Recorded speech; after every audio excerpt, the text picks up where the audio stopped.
Four members of a family who were killed in cold blood buried at their Kiambu home. Education Chief Administrative Secretary Zach Kinuthia orders for the arrest of parents and learners who are yet to return to school as Operation Back to School continues. Plus, lawyers, aspirants and a section of politicians poke holes on the lightning speed in which Anne Kananu Mwenda was vetted and sworn in as Nairobi Deputy Governor on Friday.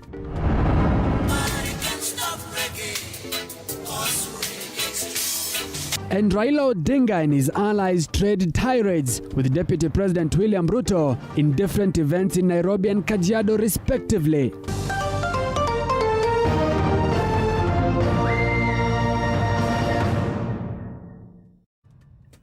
Welcome to the broadcast. Anne Wairimu is our sign language interpreter for tonight.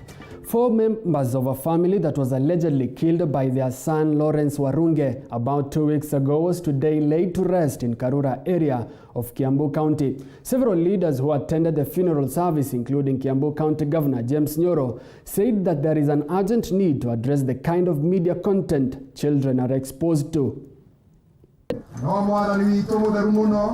The pain of losing a loved one. These two sisters who escaped death by a whisker about 2 weeks ago broke into tears as the bodies of their parents, a cousin and a brother who were allegedly killed by their elder brother Lawrence Warunge, were lowered into their grave, barely letting go as they said their last goodbye. Although the police are yet to conclude their investigations, and despite claims that Warunge confessed to orchestrating and executing Kiambu's latest murder mystery, police are yet to establish the motive behind Warunge's killing spree.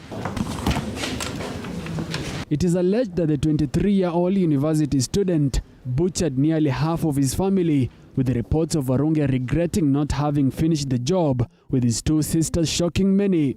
But did the TV drama Killing Eve fascinate Warunge so much that he planned to wipe out his entire family, or is there more to the Kiambu murder mystery? In the funeral service that was attended by several Kiambu County leaders, including County Boss James Nyoro, the leaders expressed concerns over the growing number of multiple homicides in the county, saying there is a need to monitor children's exposure to harmful content online. I think we are overexposing our children to internet.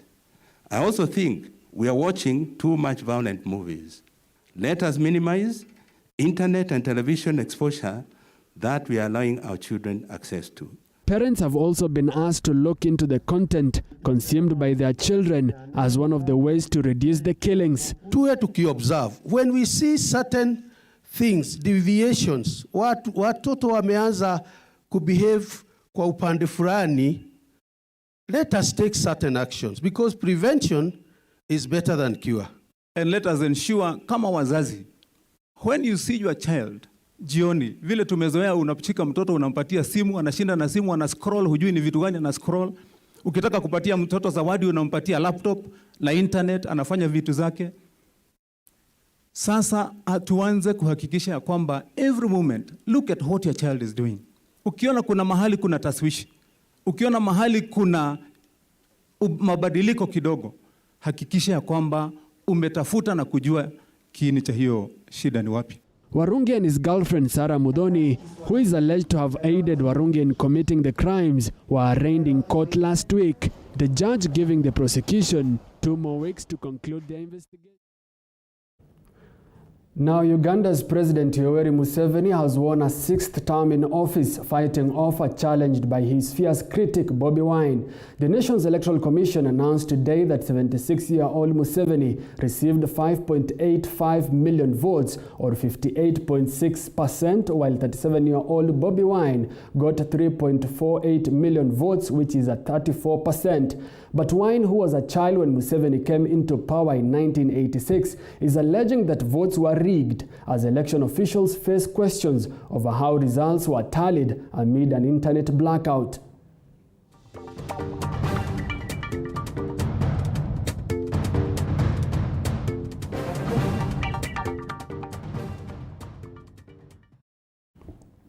Now, just a day after Anne Kananu Mwenda was sworn in as Nairobi Deputy Governor, her swearing in has come under the fire from legal experts, aspirants and city residents, with her shock takeover coming at a time when it seemed like it was all systems go for a by-election in Nairobi that had already been gazetted by the IEBC. Experts have warned that her day-old reign could be short-lived. David Mudoka reports. After undergoing a hectic process since her nomination by ousted Governor Mike Sonko a year ago, until her vetting and swearing in as Nairobi Deputy Governor Friday, Anne Kananu is just not out of the woods yet. Even before the dust could settle, her occupance of office as Nairobi's first female deputy governor has attracted backlash from lawyers, aspirants and city residents, some even threatening to spoil Kananu's party by challenging her oathing in court.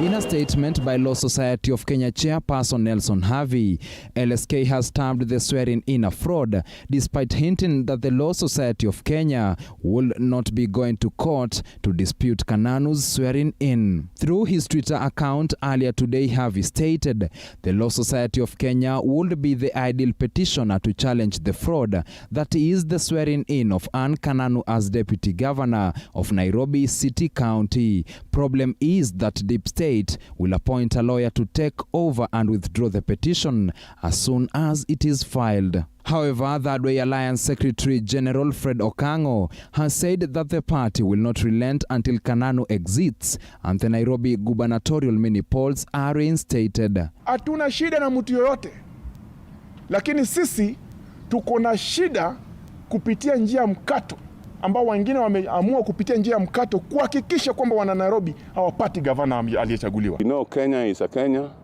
which is being ruled by the law, and we shall seek, as voters of this great county, we shall go to court. We shall seek legal redress. Okango adds Kananu's takeover had already been overtaken by events once the gubernatorial mantle was passed on to City Hall Speaker Benson Mutura last month, and a by-election gazetted to be held on 18th February by IEBC to fill in the void left by impeached Sonko, who at the time had no deputy. Wakati ambapo Speaker Mutura aliapishwa kama gavana mshikilizi, ilikuwa wakati wa kuhakikisha kwamba baada ya siku 60 wananchi wa Nairobi wameenda katika uchaguzi na kumchagua gavana ambaye wanampenda. According to Article 182, Sub-Article 4 of the Constitution of Kenya, if a vacancy occurs in the office of county governor and that of deputy county governor, or if the deputy county governor is unable to act, the Speaker of the County Assembly shall act as county governor. In Sub-Article 5, an election to the office of county governor shall be held within 60 days after the Speaker assumes the office of county governor. Sub-Article 6 further states the Speaker shall hold office until the newly elected county governor assumes office. The law, however, does not state what happens if a vacancy in the office of deputy governor, who would have otherwise taken charge, is filled within those 60 days as Kananu did. This as sources intimated that Kananu's subsequent swearing-in as Nairobi governor has been scheduled for Monday, although it has not been gazetted yet. David Muthoka, TV47, Nairobi. Now, Turkana Governor Josephat Nanok has also termed yesterday's swearing-in of Anne Kananu as the new deputy governor for Nairobi City County as criminal. Nanok says the move goes against the spirit of the Constitution and must be reversed. He was speaking when he accompanied Deputy President William Ruto in a Meet the People tour in Kajiado County today. Kuna taratibu ya kuchagua viongozi na kuna taratibu ya kuondoa viongozi mamlakani. Yale yamefanyika Nairobi. Yale yamefanyika Nairobi jana. Sio halali, ni ukora. Haifuati katiba, inafuata katiba ya wakora. Wakati Speaker wa County Assembly ya Nairobi alipochukua mamlaka ya kuwa acting governor, a by-election was triggered. And that by-election remains. It has been triggered for 60 days. Nothing reverses it. The only thing that can reverse that by-election is if the court returns Governor Sonko to his seat. Hakuna njia ingine. Kuweka deputy governor na governor ashang'atuka mamlakani ni ngumu. Sasa Jumatatu, how will they make her the governor? Because there is no substantive governor she is going to be coming in. Na acting governor hana mamlaka ya kujitoa na kuhakikisha kuwa deputy governor amepanda juu. Hana mamlaka. Yeye ana siku 60 by election ifanyiwe. Now, Education Chief Administrative Secretary Zack Kinuthia has ordered for the arrest of over 200 parents and students at Turi Secondary School in Molo for failing to report back to school since the reopening on the 4th of January. Elsewhere, Basic Education Principal Secretary Dr. Belio Kipsang says the government will take a stern action against perpetrators who impregnated schoolgirls during the COVID-19 school break. Zeda Mohammed with the details. Education CAS Zack Kinuthia has ordered for the arrest of over 200 parents and students at Turi Secondary School in Molo for failing to report back to school on the 4th of January as directed by President Uhuru Kenyatta. According to Kinuthia, the parents will be jailed as the students are taken to a behavior correctional facility. Yule mtoto ama mzazi anakataa wale watoto 200 warudi, atawekwa ndani. Na akiwekwa ndani atalipa.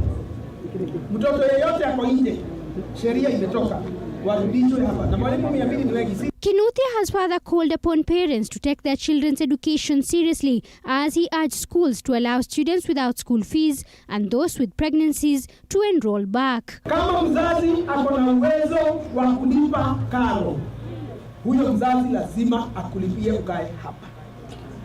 Si ati kwa sababu tunalipa pesa ile kidogo inabaki ati sasa hamwezi lipa.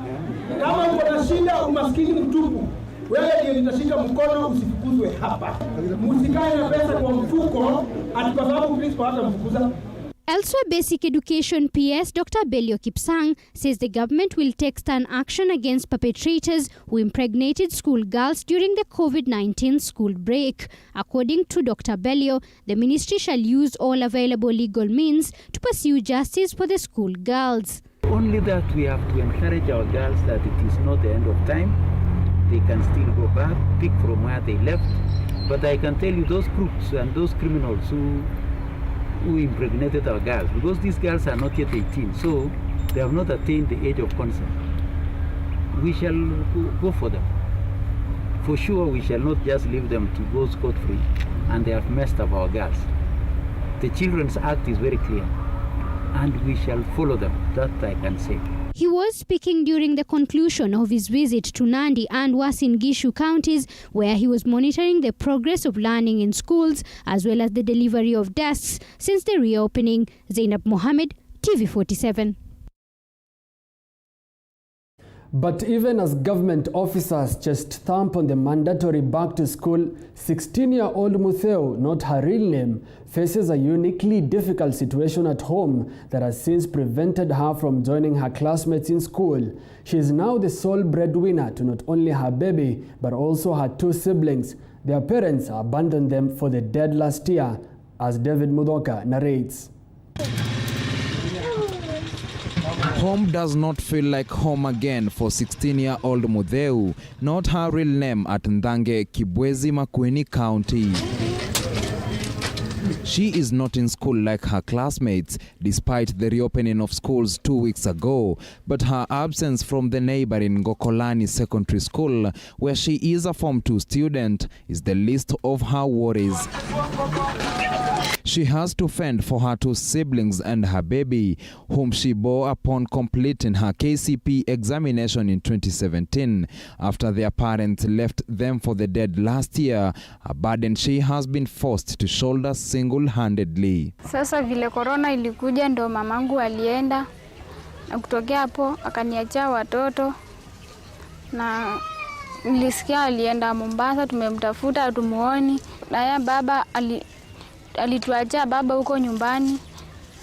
Baba akawa analewa sana, akatufukuza si tukahama. To put food on the table, Mutheu has been hawking soup to clients within the streets of Ndange Kibwezi, an experience that has had its fair share of challenges. From having to put up with all manner of behavior from her clients, most of whom are usually drunk, to selling almost nothing a day, Mutheu says the burden has gotten heavier by the day. Saa zingine nauzia walevi wananitusi, lakini navumilia tu ili nisaidia watoto. Kwa miaka nayo anafaa kuwa mwanafunzi akiwa shule, maana shule zimefunguliwa. Her plight has not even kept off prying eyes. Hata wanaume wengine wao wananitaka, hata wengine wanataka kunioa, lakini mimi nasema siwezi olewa, niacha watoto wakiteseka, kwa maana nikiolewa watateseka na pengine wawe machokora. Mutheu is appealing to well-wishers to come to her aid and that of her daughter as well as siblings, saying she still intends to go back to school. Mwenye ananifuata kuna 13 years na yule last born akona 9 years na walikuwa wanasoma before corona ikuje, na for now vile hali imekuwa ngumu, wana chochote cha shule. This comes amid soaring numbers of pregnant teens in Kibwezi. The sub-county has recorded 980 pregnancy cases during the 10-month period in which schools had been closed due to the coronavirus pandemic. David Muthoka, TV47. Even after the government moved to open all schools after months of COVID-19 precipitated break, most private institutions across the country are yet to open their doors to learners. A number of learning institutions are still grappling with reeling economic effects occasioned by the deadly virus, even as others ponder other options to keep their structures occupied. The Private Schools Association is now pleading with the national government to cushion them, as some have been greatly affected by the global pandemic. John Maina reports.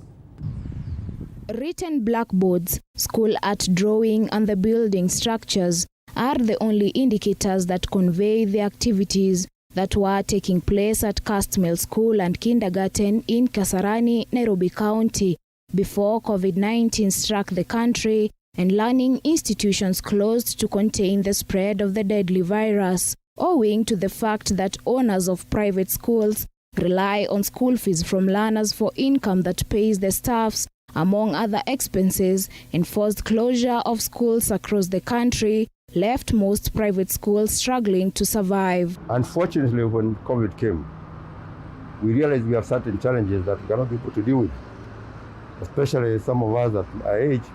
Running an institution like this when there are so many challenges of COVID, I realized that it would be very difficult for me to continue. The private institutions, which educate around a fifth of Kenyan children, were left in serious financial troubles, with most of them being compelled to turn their premises into farms, business stalls, even as others decided to completely shut doors until full return to normalcy. Among institutions that have converted their premises into other activities is a 21-serving Castmill School and Kindergarten, which has been transformed into a business park. We made this decision to close the school way back in July. Kimani Njoroge, the institution's director, says that even as the government ordered for reopening of schools, COVID-19 protocols could see the institution accommodate a lesser number of pupils. Conditions that are required to run a school are fairly challenging. Social distancing that is required, you need more space, you need more buses, more transport, and the school is complicated to run. The institution had made arrangements to transfer learners to neighboring schools that offer similar quality education. Venturing in new income-generating activities has not been easy, as the premises required to be redesigned, and redoing the landscaping is quite expensive. And we went to quite a number of schools around here and even beyond, where we knew the quality of education was good. And we were able to get all our pupils to join those schools. Njoroge pointed out that the government needs to caution private schools, which play a big role in the education system, a statement that was echoed by Mary Kirika, the chairperson of Thika Private Schools Association. Where we are disappointed because when it comes to supporting, the support that they are giving public schools. Private schools, they are supporting public schools. Private schools have been isolated. The 7 billion shilling concessional loan from the government to support private schools did not reach many institutions, another factor that resulted in their closure. Nearly 200 private schools in the country closed shop completely. Joanne Maina, TV47.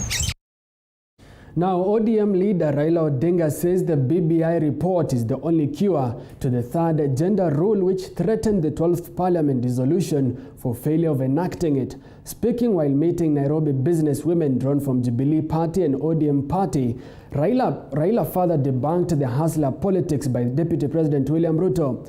Raila's allies supported the rotational presidency narrative which has dominated Kenyan politics for the past few days.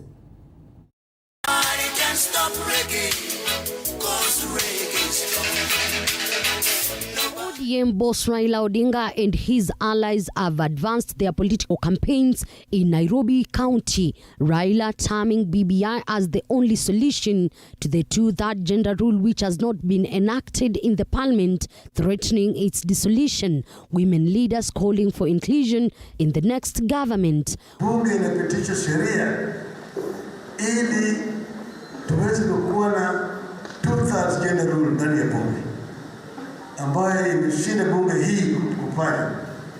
Na juzi mahakama kuu Bwana Maraga akamwambia Uhuru avunje bunge. Sasa tukipitisha BBI kutakuwa kuna haja ya kuvunja bunge. Sawa? Two-thirds gender rule tutapata. What I would like to request humbly, that out of these women we are getting who are new, could we please have wamama wa mashinani?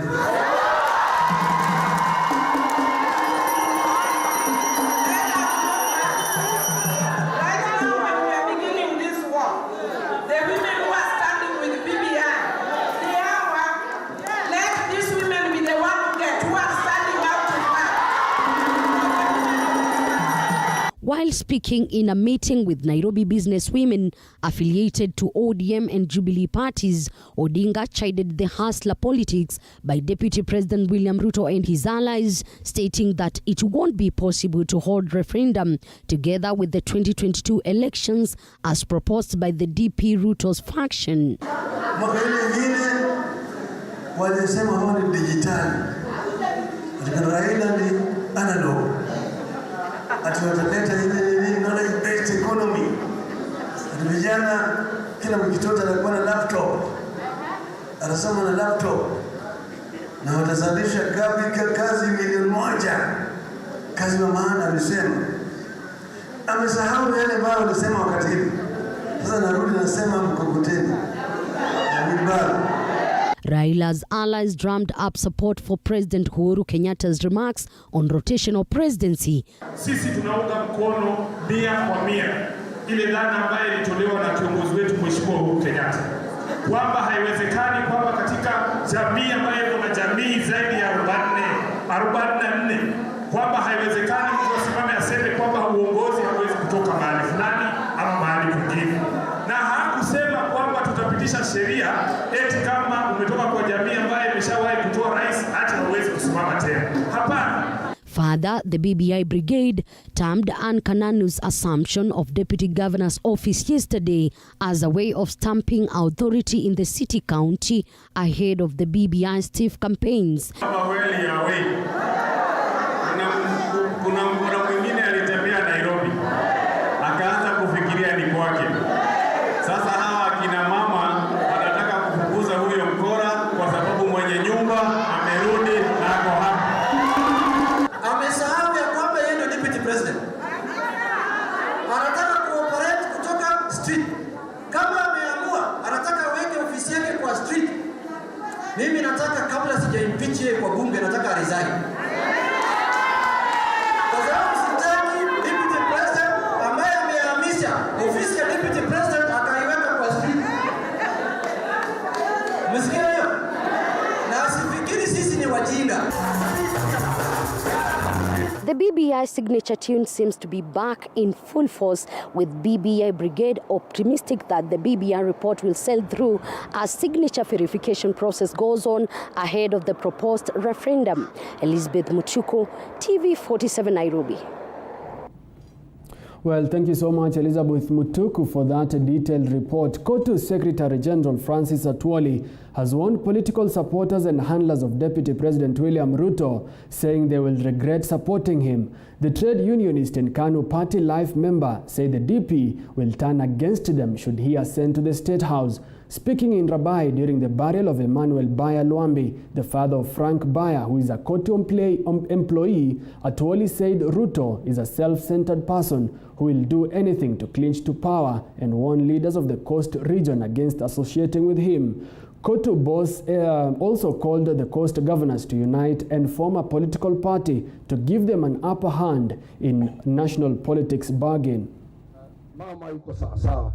Na tutakusaidia mambo yote, Frank, tutakusaidia, nilikusaidia. Nakwambia ujiunge na wenzako, uwe pamoja. Niko deputy, nataka kuja kuona ofisi yangu na hakuna kama mimi najua. Na mimi nitakuunga mkono. Sasa wanapiga makofi, wanaimba vijana huu. Na mtu kwa ajili anataka kura yako, anakuambia atampa mtoto yako wilibaro. Badala ya kuambia nitakuja na mtindo wa kuwasomesha information technology, teknolojia ya kupata information ya kufanya mtoto yako awe tajiri akiwa hapa Rabai bila kwenda Nairobi. Anakuambia ataletea mtoto yako wilibaro, ataletea mtoto yako mkokoteni. Na kwa ajili watu wa shida ni wengi, wanaingia wanasema huyo ndiye atatuokoa. Ninataka kuambia, kama mtafanya makosa ni yenu. Usiniambie sikukuwa hapa nikawaambia. Nimesikia watu wa Pwani wanataka chama chao, wanataka nini, sawa. Andikishe chama, waende waketi na wenzao. Wasikubali chama cha namba 2. Mimi naambia nyinyi. Deputy President William Ruto has said he will not allow Kenya to be taken back to the politics of ethnicity. He said Jubilee Party has made several steps forward in reforming the country's way of doing politics by bringing everyone on board. However, he argued the gains made were under threat as the ruling party disintegrates. He spoke today in Kajiado County, where he held a consultative meeting with grassroots leaders and residents. Ruto was accompanied by Turkana Governor Josephat Nanok, former Nairobi Governor Mike Sonko, and more than 40 members of parliament. Naibu wa Rais, umejishusha. Sisi kama watu wa Kajiado County. Kusema kwa nini kulikosa kiti? Kwa hiyo naanza kuuliza. Tangu lini kanisa kuchanganyana na uganga? Shetani asije. Wakati tulienda huko. Mimi ni mtu wa kanisa. Na unajua kanisa. Sijui Kenya hii, sijui kama tulirogwa ama iliendaje. Ama namna gani? Tunaelewana? Ndio mimi nataka niwaambie. Nataka munisikize vizuri. Hii Kenya tutaibadilisha. Kuna watu ambao hawataki Kenya ibadilike. Ukiona mtu anasema ni ya muhimu kubadilisha katiba ili vyeo ipatikane, badala ya Big 4 ili nafasi ya kazi ya vijana ipatikane, ujue huyo mtu ana njama ya kutuweka katika hali ya umaskini milele. Lakini mimi sijawahi kusikia katika dunia mzima, katika zile vyama vikubwa za Amerika, za UK, kila mahali, ANC, sijawahi kuona rais ambaye anaondoka mamlakani lakini hataki kupatia ushukani mtu kutoka chama chake. I have never seen it. Na wale ambao wanatutisha, wanatuambia kwamba tumefanya makosa kuingia katika hii basi ya Hustler Nation. Nataka niwaulize swali moja. Wakati Mheshimiwa Deputy President alikuwa akikampeinia President Uhuru, wao walikuwa wapi? This country has gone to dogs. The constitutional order of this nation has been shredded into pieces because of the compromise of something called handshake. And Raila Odinga is the biggest culprit, the enabler of bad manners in Jubilee administration. Because, now I want to say this without fear of any contradiction, Uhuru Kenyatta now looks like in the list of all dictators that have been in this continent. Why? Because Raila Odinga has come to bring dictatorship to Jubilee by chasing people who are advising the president rightly. Now he has brought people inside who are advising the president to adopt mechanisms that are of dictatorship and corruption. I want to advise the president the shortest way to achieve rotation of president. Njia ya kwanza anaweza fanya ni yavuje hii serikali, tuitisha uchaguzi, yeye na baba waende nyumbani, tuchague William Ruto. Now, the Tourism Finance Corporation, through the Ministry of Tourism and Wildlife, today conducted a sensitization forum in Mombasa County for stakeholders in the hotel industry over the stimulus fund provided by the government to cushion the hotel industry against the COVID-19 pandemic effects. Mariam Wacharo explains. The tourism industry is among the most hard hit by the effects of COVID-19. Many hotels closed shop on the advent of COVID-19 in the first quarter of 2020, only for few to wiggle back to life in the last quarter of the same year. 2020 was a year many hoteliers in Kenya would not like to remember. Their businesses were just but loss-making entities, lost workforce and an uncertain future. Having realized the ravages that the industry was going through and the huge impact it would have on the national economy in the long term, President Uhuru Kenyatta on 2020 Madaraka Day celebrations announced a 2 billion shillings stimulus package to cushion the tourism industry. The stimulus is in the form of loans to businesses at an interest rate of 5% and a 10-year repayment period. And today, the Ministry of Tourism took the stakeholders through application processes for the fund, which is meant to help in renovations and facelifts in readiness for this year's season. One of the support is towards refurbishment of facilities and reorganization of business operations. And therefore, we are in the coast of Kenya, purposely to meet with stakeholders in the tourism industry to, first of all, let them know that this support is there for them. And secondly, to engage with them so that we can be able to know the challenges that they're facing. Because remember, this is a region that has been suffering even before COVID. There was already a lot of downturn in terms of tourism in the region because of the advisories that were mainly targeting the coast of Kenya. Chairperson of Kenya Tourism Federation, Muhammad Hersi, urged the ministry through the PS Safina Kwekwe and Tourism Finance Corporation officials to also consider tour companies, since they are the ones that deliver tourists to their destinations. But Madam PS, this is mainly targeted to hotels. I think we need to come up with a mechanism where you can also consider tour operators. Tour operators are also hurting. They also have infrastructure from motor vehicles, from workshops. There are many things. So we need also to consider them, because these tour operators are the ones who are feeding the hotels, and that's the first contact that any international guest will have. TFC Managing Director Jonah Ormoi said the coast region, despite receiving the elephant share of the stimulus kitty, had little number of applications, urging stakeholders to come forth and take advantage of the package. All the other documents, a copy of a document that is already, be it a PIN, be it a KRA compliance, be it a TRA compliance certificate, be it a CRB certification. All these things are within. So that is actually now why we are actually here for that sensitization program, to ensure that those issues or those fears that were there, then we can be able to guide them properly, considering the environment of operating is different to the one in Nairobi. Stakeholders in the industry acknowledge that the stimulus package was much needed to revamp the tourism sector and rehabilitate areas that are required to meet set operational regulations. Well, we now take a short commercial break, but we'll be back with more. Remember, you can follow this live broadcast on our website on www.tv47.co.ke.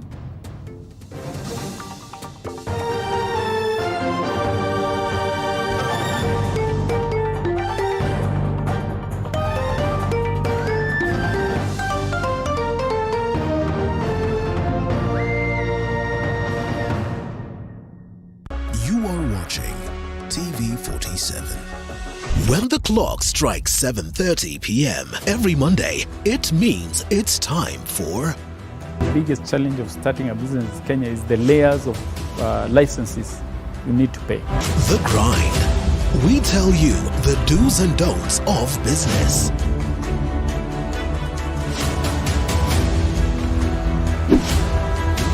But the biggest fear was whether I'm going to make it in business or whether I'll lose my 150,000.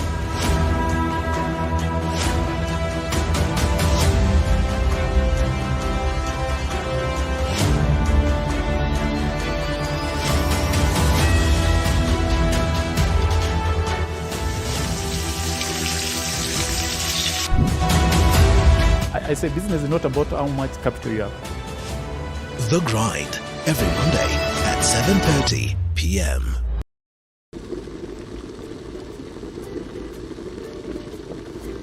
It's been an amazing year in the kitchen here on The Throwdown.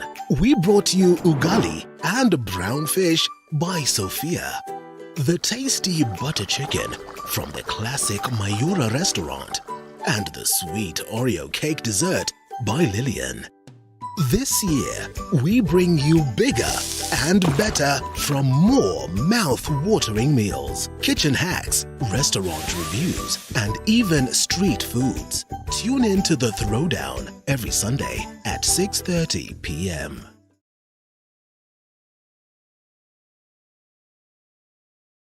When the clock strikes 7:30 p.m. every Monday, it means it's time for...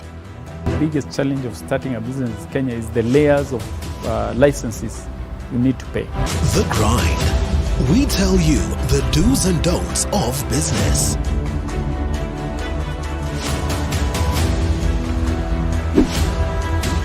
But the biggest fear was whether I'm going to make it in business or whether I'll lose my 150,000.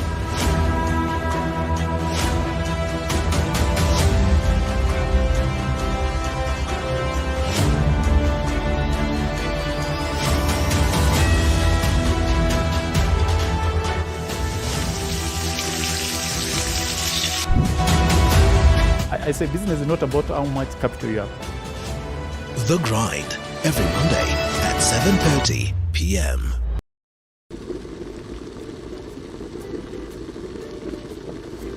It's been an amazing year in the kitchen here on The Throwdown. We brought you ugali and brown fish by Sophia. The tasty butter chicken from the classic Mayura restaurant. And the sweet Oreo cake dessert by Lillian. Untold Stories. This year.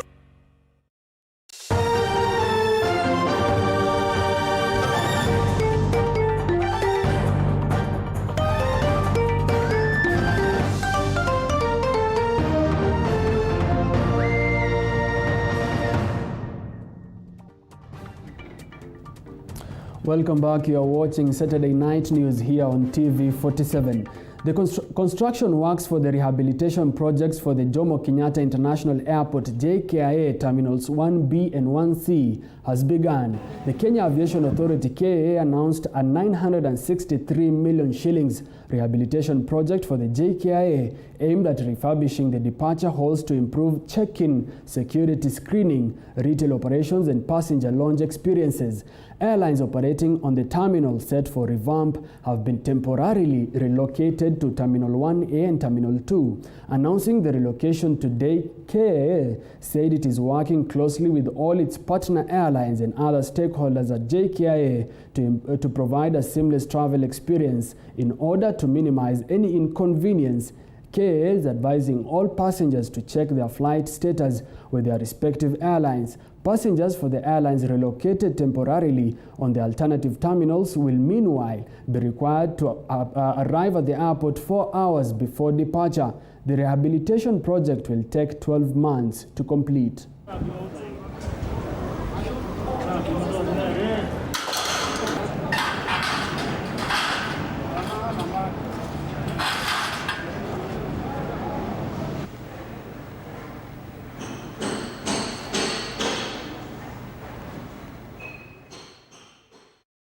Now, barely a day after highlighting the plight of rice farmers at Ahero irrigation scheme, the Kenya National Trading Corporation has committed to resume purchase of rice from farmers in the next 2 weeks, granting reprieve to thousands of farmers from the scheme. KNTC Western Region Managing Director Timothy Mirugi blamed the piling stock on the COVID-19 pandemic. James Okoth has more.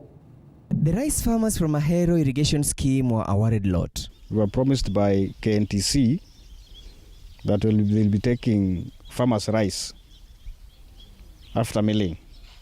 But from 6th of January this year, they said they will no longer take farmers' produce till further notice.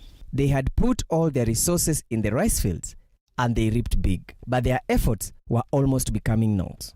A week ago, Kenya National Trading Corporation had stopped buying their rice because of a glut in the market. Kenya National Trading Corporation Western Region MD, Timothy Mirugi, blamed the piling rice stock on the COVID-19 pandemic, arguing that the closure of learning institutions compromised the larger market and hampered the selling of the rice. We have other regions like Mwea. We're also trying to address the same issue. And for farmers, it's just a matter of a little bit patience. And once the institutions have stabilized in form of resuming sessions, we are hopeful that they are going to make orders and we are going to begin the revolution of the fund. President Uhuru Kenyatta had in February last year ordered the Kenya National Trading Corporation to buy rice directly from farmers, with the Treasury releasing 660 million Kenyan shillings to facilitate the implementation of the directive. Mirugi, however, called on various stakeholders to seek alternative markets to ensure the stock moves profitably to boost economic returns for farmers. Reporting for TV47 from Kisumu County, I'm James Okoth. Now, farmers in Bugesera district invested in melons growing along Lake Rueru in September last year with hopes of reaping big, but they are now counting losses. They planted what turned out to be fake seeds supplied by a Kenyan farm, Kenya Seed Rwanda Limited. Diana Iriza has the details. A cross-section of farmers in Bugesera district invested 1.7 million Rwandan francs with hopes of generating 2 million Rwandan francs in profits in a space of 3 months. We spoke to Barukeye Jack and Wanje Paul in Bugesera district, who have been growing watermelons for 2 years now. They share with us the losses that they have made. We used to grow watermelons, and the money we used to use in investing in the growing of watermelons would double in profits. But now the watermelons are growing without bearing fruits. We are in a state of confusion because we don't know what kind of seeds we were given. I am now counting a loss of 1.5 million Rwandan francs.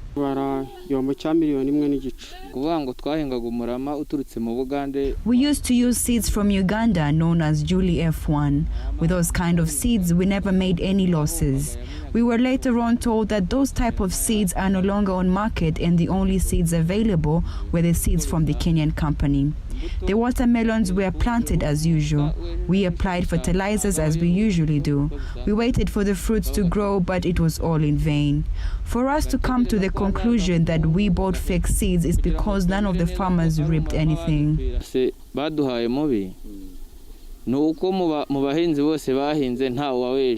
Normally, watermelon is harvested after 90 days, but to the farmers' surprise in Bugesera district, even 80 days after planting, the seeds had not flowered. These watermelon seeds were supplied by a Kenyan company known as Kenya Seed Company. The firm says that the seeds are not fake, however, the watermelon growing could have been affected by climate change. You know, there was a tweet from the ministry. We have engaged Kenya Seed. They have visited the farming community. We are in the process of verifying this scientifically. The minister has directed us to work with her experts. And those experts will bring out these things because we'll do trials. The people who are following it scientifically will be setting trials. And the trials will be done in the affected areas. We'll be able to establish whether we are talking about an issue which is environmentally related. Is it seed related? Is it chemical application related? Is it agronomic, an agronomic issue? The Kenya Seed Limited has branches in different parts of the country, meaning similar varieties of seeds might have been supplied to other districts. The company says that it will avail some compensation for the farmers that have made losses. Diana Iriza, Kigali, Rwanda. Well, it is now time to take a look at what is happening in the world of sports, and our sportsman Dennis Otieno is on standby on the other side of the studio. Good evening, Dennis. What do you have for us tonight? Well, good evening to you too, Musa Salah. Now, tonight we have a lot lined up for you. We tell you about who has actually won the 6th leg of the Safari Tour Golf Series. We also tell you about the results registered in the FKF Premier League. The FKF Women Premier League